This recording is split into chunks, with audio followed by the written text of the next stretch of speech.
Your toddler's ability to understand what you are saying will far exceed their ability to vocalize and speak and express their needs and desires.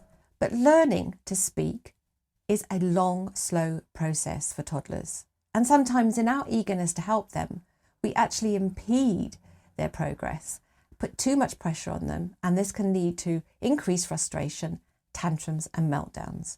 So what are the top mistakes that parents make when trying to help their toddler to talk? And what can we actually do to make sure that we are supporting their language development in a healthy and supportive way? Well, the first thing many parents do is they ask too many questions. And it's difficult not to, because you want to offer up your little one the opportunity to speak. So you're often asking them, what do you want? Would you like this? Is this what you want? But in those sentences, we are not offering them the words they need to learn. We're just posing questions at them. And in so doing, we're putting quite a lot of pressure on them. They will learn far more effectively if you comment on what they are doing rather than ask them questions about what they are doing. So for instance, if your little one is playing with a truck, you would say, that's a lovely truck that you were playing with. I bet your truck goes really fast. Can I have a look at your truck? So you have repeated the word truck 3 times, but you've put no pressure on them to speak it, but you've engaged in conversation with them about it. And by repeating that word and engaging them in a conversation, they will eventually learn that word and be able to say it. Sometimes as parents, we tend to say the word for them before we've given our toddler the chance to answer. That's why it's really important to pause when you are having conversations with your toddler. Give them the opportunity to say the word.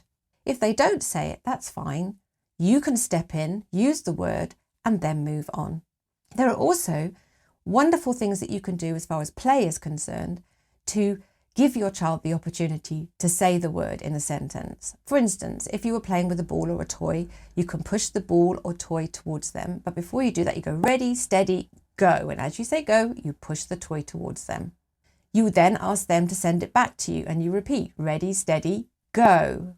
And then you send it back to them, they send it back to you, all the time saying ready, steady, go.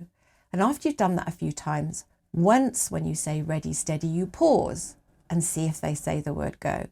Or you encourage them to say the word go. Now, they might not say it straight away, and if they don't, that's absolutely fine. But by repeating that game on a regular basis, one day they will say the word go, and they will be happy and you will be happy, but there will be no pressure to do so.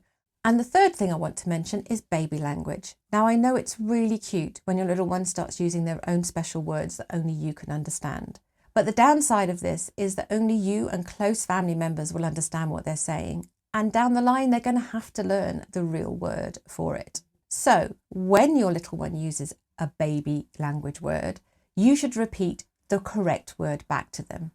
Don't tell them what they're saying is wrong or try and make them repeat it correctly.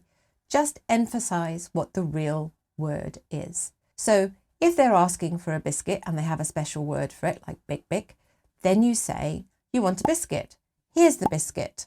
That's a yummy biscuit. So you have repeated the correct word, but you have not said anything else. And finally, you will probably have heard the expression, use your words. And it's very easy for us to say that to a toddler, especially if they're whining, pointing, grunting, they're not speaking. And so we say, use your words. However, if your toddler could use their words, they would. So if they are indicating to you that they want something, don't say, use your words. You probably know what they want. If they're pointing at the fridge, for example, you say, would you like some milk? Let's go to the fridge and get you some milk. Here's your milk. Let's put the milk in a cup. So you've repeated the word milk several times, and the whole experience has been very positive.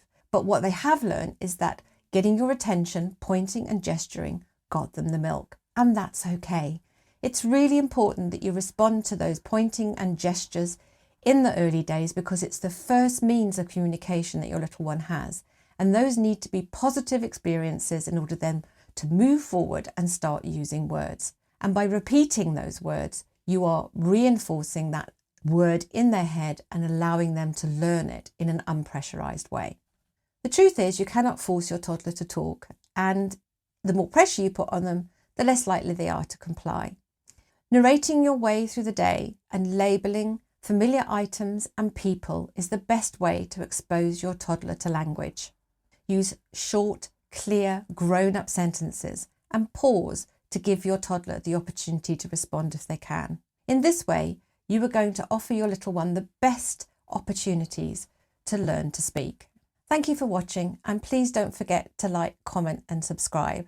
As I'm always telling people, we are a growing YouTube channel, and the more people that like mean that more people get exposed to my parenting knowledge, and any subscriber will never miss a video.